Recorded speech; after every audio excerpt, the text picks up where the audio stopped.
नमस्कार, F junction में आपका स्वागत है। मैं हूं डिम्पी कालरा। तो हमेशा की तरह इस शो को हमने कुछ इस तरह से डिज़ाइन किया ताकि ट्रेंडिंग स्टॉक्स आप तक हम पहुंचा पाएँ, इंडेक्स का व्यू आपको मोटा मोटी मिल जाए और साथ ही इस शो के ज़रिए कुछ बेहतरीन ट्रेड हम आपके सामने रख पाएँ, स्विंग के, इन्वेस्टमेंट्स के या फिर ऑप्शंस के, जैसे भी आपको ठीक लगते हों। इस शो के अंदर हम कोशिश करते हैं आपको रिपोर्ट कार्ड से पिछले दिन का प्रीवियस जो भी हुआ है उसके एक झलक दिखाने का। हमारे मेहमान बड़ी मेहनत करके आपके सामने वो सारे ट्रेड रखते हैं। हम भी कोशिश करते हैं कि बेहतरीन से शेयर छांट के आपके सामने लेके आएँ। और हमारी एक और प्रयास भी होता है कि आपको ज़्यादा सौदे दिलवाए नहीं, 3 से 4 ट्रेड लीजिए रोज़। अगर आप इसके रेगुलर इस शो को देखने वाले व्यूअर हैं तो आपको इस चीज़ का आइडिया लग जाएगा कि इस शो को देखने से आपके पहले ट्रेडिंग में भी सुधार हुआ है, आपके इन्वेस्टमेंट्स में भी सुधार हुआ है और आप इस कार्यक्रम का अच्छा फ़ायदा उठा पा रहे हैं और हम चाहते भी यही हैं। खैर, एनी हाउ, पहले हम सोनी पटनायक जो कल के हमारे मेहमान थे उनका रिपोर्ट कार्ड आपको दिखाएंगे, फिर आज के मेहमान कुणाल बोथरा से आपकी बातचीत करवाएंगे और आपके सामने इंडाइसिस का व्यू, स्टॉक्स का व्यू, वो सब कुछ एक एक करके आपके सामने रखेंगे। लेकिन पहले कल का रिपोर्ट कार्ड।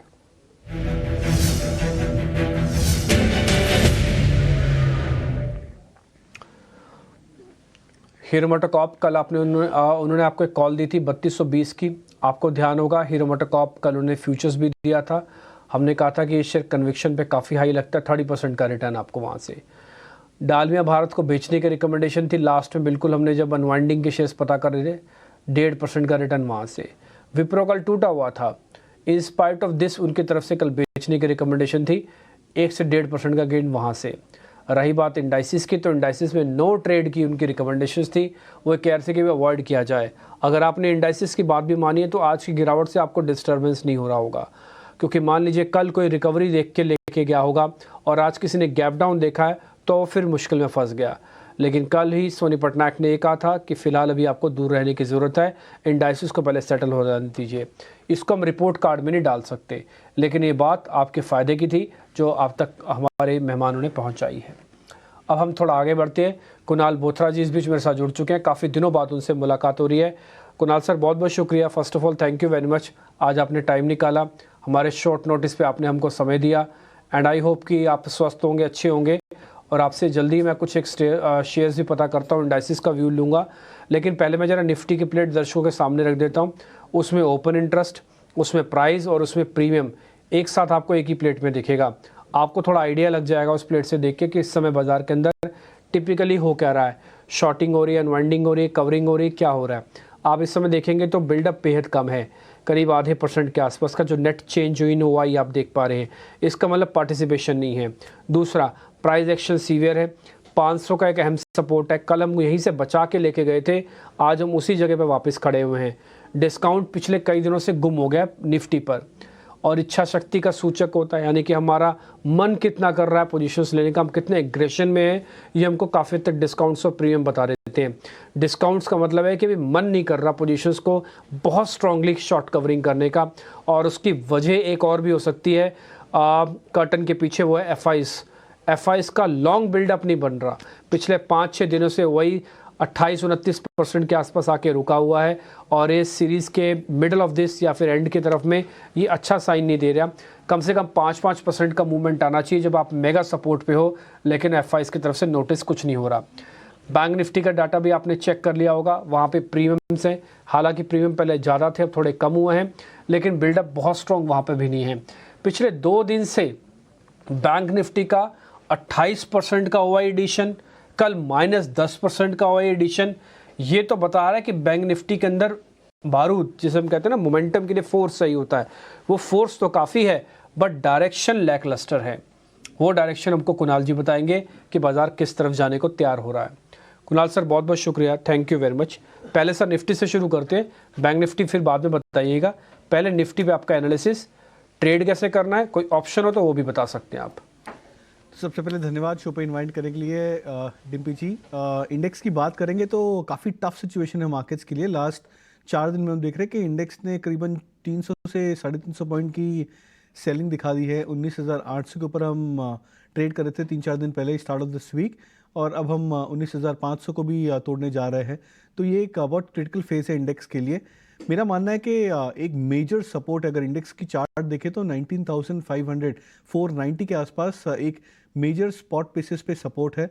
अगर हम इस लेवल को तोड़ देते हैं तब मेरा मानना है कि सेलिंग की जो इंटेंसिटी है वो बहुत ज़्यादा स्ट्रांग हो सकती है। तो यहाँ से शॉर्ट टर्म ट्रेडर्स को थोड़ा सा वेट करना चाहिए। 19,500 का जो ब्रेक है 19,490 to be precise spot levels पे, अगर इस लेवल को हम तोड़ देते तो मेजर गैप फिलिंग हो जाएगी।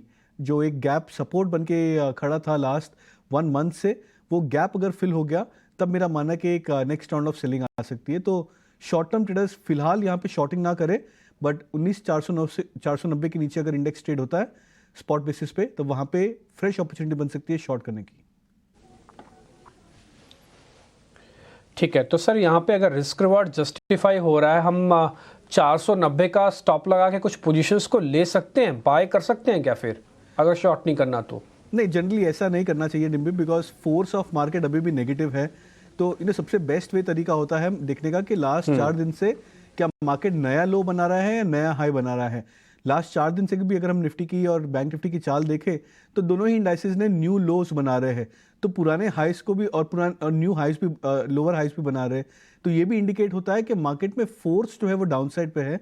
बस एक कंफर्मेशन पॉइंट होता है जहां पे मार्केट्स ब्रेक डाउन मोड पे आ जाता है। अब तक ऐसा लग रहा है खाली एक शॉर्ट टर्म सेलिंग है, बट वो ब्रेक डाउन और डाउन ट्रेंड वो स्टार्ट होगा अगर हम 19,490 को तोड़ देंगे। ओके, ठीक है, तो मतलब आप ये कह रहे हैं कि जो ट्रेंड है वही फ्रेंड है फिलहाल का। ये ट्रेंड पिछले 3-4 दिन से ये कह रहा है कि एक्सपेरिमेंट नहीं करने चाहिए। दूसरा, वेट एंड वॉच करना चाहिए। हो सकता है आपको 30-40 पॉइंट 50 पॉइंट महंगा मिल जाए इंडाइसिस, बट कंफर्मेशन के साथ लीजिए। पैसा उड़ाने के लिए नहीं है, पैसा कमाने के लिए है।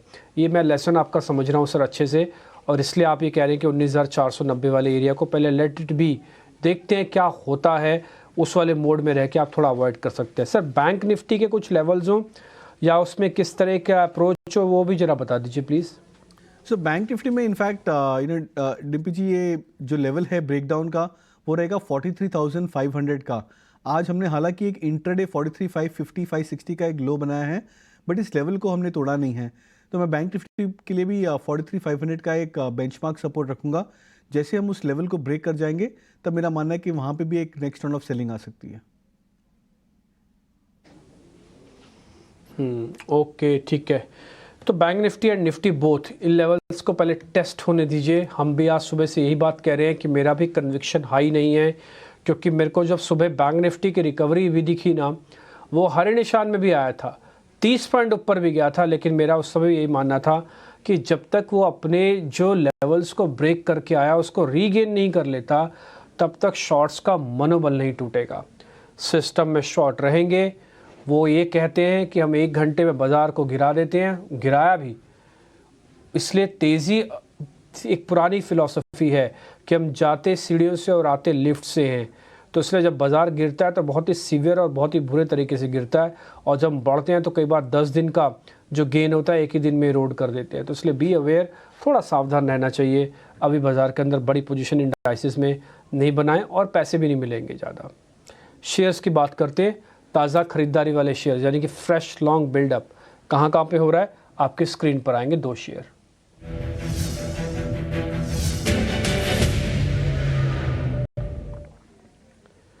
सर मुथूट फाइनेंस है और दूसरा है इन्फो एज। इन दोनों शेयर्स को जरा एक बार चेक कर लीजिए। दोनों के अंदर आज ओपन इंटरेस्ट और प्राइस एक्शन दोनों पॉजिटिव है। कि ये मुथूट फाइनेंस और इन्फो एज, इनमें से मुझे ऐसा लग रहा है कि दोनों ही चार्ट्स काफ़ी स्टेडी और स्टेबल है। इन्फो एज की पहले बात करूंगा बिकॉज वो स्टॉक थोड़ा सा लो बीटा है, और जनरली हम देखते हैं कि जब लो बीटा स्टॉक्स में ओपन इंटरेस्ट बिल्टअप होती है, स्टॉक ब्रेकआउट सजेस्ट करता है, तो वो थोड़ा सा ज़्यादा सस्टेनेबल होता है। तो मैं इन्फो एज में फ़िलहाल 42-25 के आसपास ट्रेड कर रहा है। तो मैं यहाँ पे सजेस्ट करूँगा कि ट्रेडर्स यहाँ पे लॉन्ग पोजीशंस बिल्ड कर सकते हैं। टारगेट्स रख सकते हैं करीबन 4,380 का, जो लगभग 160 पॉइंट होगा करंट लेवल से, और स्टॉप लॉस मेंटेन कर सकते हैं 4160 का। मुथूट फाइनेंस की बात करूं तो आज का जो स्टॉक है वो एक इंटरेस्टिंग ब्रेकआउट है, बिकॉज हम कहेंगे कि एक बॉटम ओपन और लो दोनों सेम है। तो जनरली जब ऐसे कैंडल्स हम देखते हैं तो हम एक्सपेक्ट करते हैं कि स्टॉक डे हाई के आसपास क्लोजिंग करता है। तो करंट लेवल्स 1275 1278 अच्छा लेवल्स होगा इनिशिएट करने के लिए। मुथूट फाइनेंस में भी बाय, यहाँ पे टारगेट रखूंगा करीबन 1295 1300 का, तो करीबन 20 से 30 पॉइंट का टारगेट रख सकते हैं यहाँ पे करंट लेवल से, और स्टॉप लॉस रख सकते हैं 1268 का। ठीक है, दोनों शेयर्स पास हुए, दोनों पे आपको लेवल्स मिल गए। और कुणाल जी, जिस स्टॉक के आपको स्टॉक और टारगेट और स्टॉप लॉस दे रहे हैं, इसका मतलब ये है कि ट्रेडेबल शेयर है। आप उसके स्टॉप लॉस लगा के आप उसके अंदर टारगेट रख के ट्रेड कर सकते हैं। दोनों के अंदर पोजीशनिंग बाय की है, दोनों ही फ्रेश लॉन्ग के हैं। और कुणाल जी, एक और रिक्वेस्ट भी है आपसे, अगर आपको कहीं ऐसा लग रहा हो ना कि फ्यूचर के अंदर कॉस्टिंग ज़्यादा होगी, रिस्क रिवॉर्ड जम नहीं रहा है, तो आप उसको ऑप्शंस में भी कन्वर्ट कर सकते हैं।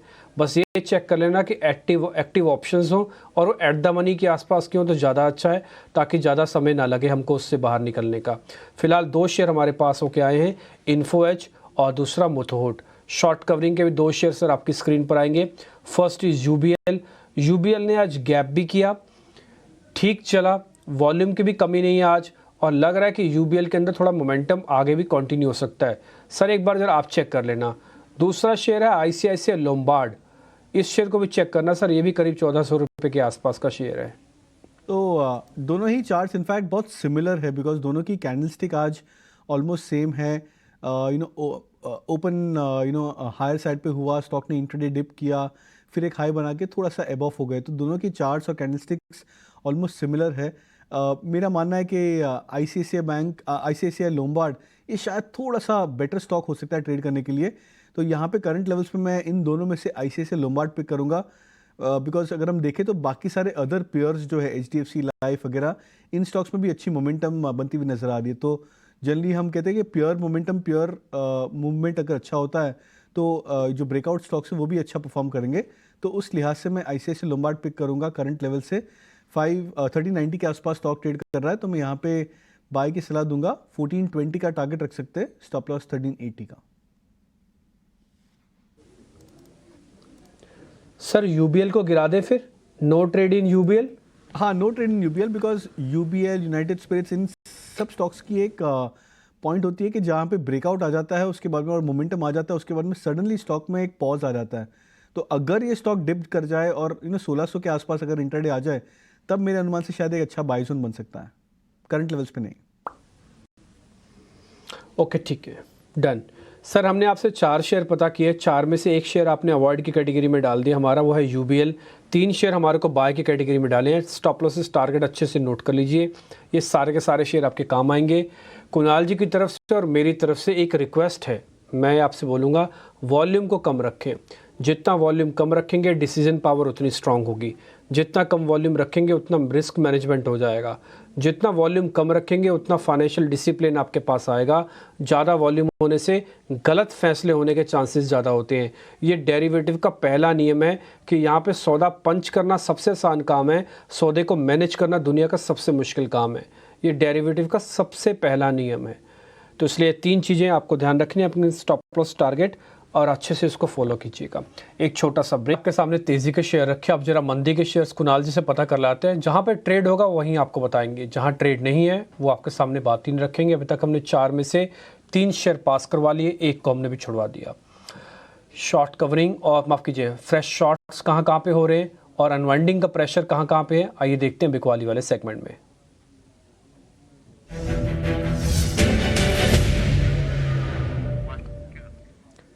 कुणाल जी 2 शेयर हमने निकाले हैं, यहाँ पे पहले शॉर्टिंग हो रही है। First is Tata communication and second is Gujarat gas. Gujarat gas को मैं थोड़ा थोड़ा रब ऑफ इफेक्ट भी समझ सकता हूँ, जो आज आईजीएल से जुड़ी हुई खबर आई है, लेकिन वो इससे ज़्यादा डैमेज इसलिए नहीं करेगी क्योंकि वो लोकलाइट इशू है। आईजीएल सिर्फ दिल्ली की कंपनी है इसलिए टूटी है और दिल्ली को लेके वर्डिक्ट है। गुजरात गैस पे ज़्यादा इम्पैक्ट तो नहीं है, लेकिन फिर भी है थोड़ा प्रेशर। चेक कर लीजिए सर, टाटा कम्युनिकेशन और गुजरात गैस। तो मेरे को तो फ्रैंकली दोनों ही स्टॉक्स बिल्कुल भी सेलिंग साइड में नहीं नज़र आ रहे डिम्पी, बिकॉज मैं अगर टाटा कॉम की बात करूंगा तो सबसे खास बात मालूम है क्या है, आज जब 1700 के आसपास, 1715 के आसपास स्टॉक ट्रेड कर रहा है, ये अपने 100-डे मूविंग एवरेज के वहाँ आ गया है। जनरली और हिस्टोरिकली हमने देखा है कि जब भी स्टॉक और टाटा कम्युनिकेशन जैसा स्टॉक एक बहुत फॉर्मिडेबल मूविंग एवरेज के आसपास आता है, वहाँ पे ट्रेंड स्टॉप कर जाता है। मैं ऐसा नहीं कहूँगा कि यहाँ से मेजर बाउंस आ सकता है स्टॉक में, बट एटलीस्ट वो जो सेलिंग की इंटेंसिटी है वो स्टॉप हो जाएगी स्टॉक में।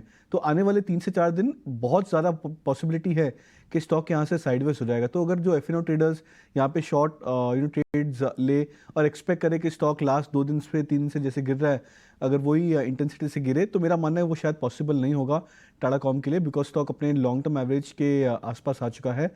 सेम रहेगा गुजरात गैस में। आज की कैंडलस्टिक पैटर्न, आईजीएल की न्यूज़ फ्लो, पुराना जो लो था स्टॉक का, आई थिंक लास्ट मंथ में भी स्टॉक ने करीबन 415 412 के आसपास का एक लो बनाया था, वो दोनों ही लोस का रीटेस्ट हुआ है। आज अगर स्टॉक ने बुलिश हैमर पैटर्न बना दिया तो शायद ये रिवर्सल पैटर्न भी हो सकता है गुजरात गैस के लिए। तो मैं दोनों ही स्टॉक फिलहाल अवॉइड करूंगा, शॉर्ट्स के लिए पिक नहीं करूंगा। ठीक है, शॉर्ट्स के लिए पिक नहीं करेंगे। कुणाल जी, आप ना रिवर्स भी खेल सकते हैं, ज़रूरी नहीं है कि हमने आपको शॉर्ट्स दिए हैं तो आपको इसमें अवॉइड ही करना है। अगर आपको कहीं, जैसे भी आप टाटा कॉम के बारे में 100 डे एवरेज के बारे में बता रहे थे, अगर आपको कहीं भी ऐसा लगता है ना कि इसके अंदर सौदा पलट के उल्टे तरफ खेला जाए, यानी कि नियर बाय का स्टॉप है और टारगेट अच्छे मिल जाएंगे, तो आप वो भी कन्वर्ट कर सकते हैं। फिलहाल के लिए हम आपके इसी वर्डिक्ट के साथ जा रहे हैं कि आप टाटा कॉम को अवॉइड करवा रहे हैं और गुजरात गैस को भी अवॉइड है। अब तक हमने 6 शेयर रखे हैं, 3 पास हुए हैं, 3 ड्रॉप हो गए हैं, 2 शेयर सर के सामने और रखते हैं जहाँ पे आज अनवाइंडिंग का प्रेशर है। हम सिर्फ डाटा पे जाते हैं कि कहाँ पे अनवाइंडिंग की पोजीशंस बन रही हैं, जैसे एनएमडीसी और हेवल्स। इसमें हमने क्या चेक किया कि ओपन इंटरेस्ट भी कम हो रहा है, प्राइस भी कम हो रहा है। आगे का सारा काम हमारे मेहमान करते हैं। सर एक बार ज़रा चेक कर लेना हेवल्स और एनएमडीसी। तो ये दोनों स्टॉक्स में डेफिनेट वीकनेस है। हैवेल्स इनफैक्ट स्टॉक ने एक ऑलमोस्ट एक ब्रेकआउट के लेवल पे आ चुका था लास्ट वीक 14, 20, 30 के आसपास जब ट्रेड कर रहा था। वो ब्रेकआउट को मिस करके स्टॉक ने एक सडन रिवर्सल दिया है, तो ये डेफिनेट साइन ऑफ वीकनेस है। मेरा मानना है कि हो सकता है कि स्टॉक यहाँ से और 30 से 40 पॉइंट गिर सकता है। तो 1280 का यहाँ पे मैं टारगेट रखूँगा हैवेल्स के लिए, और स्टॉप लॉस यहाँ से रख सकते हैं 1328 का करंट लेवल से। और एनएमडीसी की भी बात करूँगा तो मेरा मानना है कि एनएमडीसी में भी एक वीकनेस बनती हुई नज़र आ रही है। 160 के लेवल्स को ब्रेक कर दिया स्टॉक ने, तो यहाँ पे भी स्टॉक को सेल किया जा सकता है। 160 का यहाँ पे स्टॉप लॉस रख सकते हैं एनएमडीसी में, और टारगेट्स डाउन साइड पे रख सकते हैं 150 का। ओके ठीक है, ये हेवल्स पे रिकमेंडेशन, एनएमडीसी का भी ट्रेडिंग स्टॉप लॉस और टारगेट आपकी स्क्रीन पर आ जाएगा। दोनों के अंदर प्राइस एक्शन, ओवाई एक्शन आप देख पा रहे होंगे, और दोनों के अंदर वीकनेस तो है। कुल मिला के 8 शेयर हमने सर के सामने रखे हैं, 3 शेयर हमारे ड्रॉप हुए और 5 शेयर हमारे पास हुए, 3 खरीदारी के और 2 बिकवाली के। इन्हीं शेयर्स का रिपोर्ट कार्ड हम आपके सामने रखेंगे जब कुणाल जी का रिपोर्ट कार्ड हम आपके सामने मंडे को लेके आएंगे। कुणाल सर, आपकी ट्रेडिंग कॉल्स बच गई हैं, जरा वो ट्रेडिंग कॉल्स और बता दीजिए। 2 बाय कॉल सजेस्ट करूंगा। पहला, और दोनों ही बाय कॉल थोड़े से डिफेंसिव या लो बीटा स्टॉक्स में से है। लालपात लैब्स एक ब्रेकआउट चार्ट बनता हुआ नजर आ रहा है स्टॉक, तो मैं करंट लेवल से सजेस्ट करूंगा बाय के लिए। 2600 का यहाँ पे टारगेट रख सकते हैं। स्टॉप लॉस को 2510 तक रेस कर सकते हैं, बिकॉज स्टॉक मूव कर चुका है लास्ट 15-20 मिनट में। इंडसइंड बैंक पे भी बाय कॉल रहेगी। स्टॉक एक ब्रेकआउट मोड पे आ चुका है। In fact one of the more resilient और formidable private sector banking stock का चार्ट बनता हुआ नजर आ रहा है। तो इंडसइंड बैंक पे बाय कॉल रहेगी। 1520 का टारगेट रहेगा, स्टॉप लॉस 1440 का।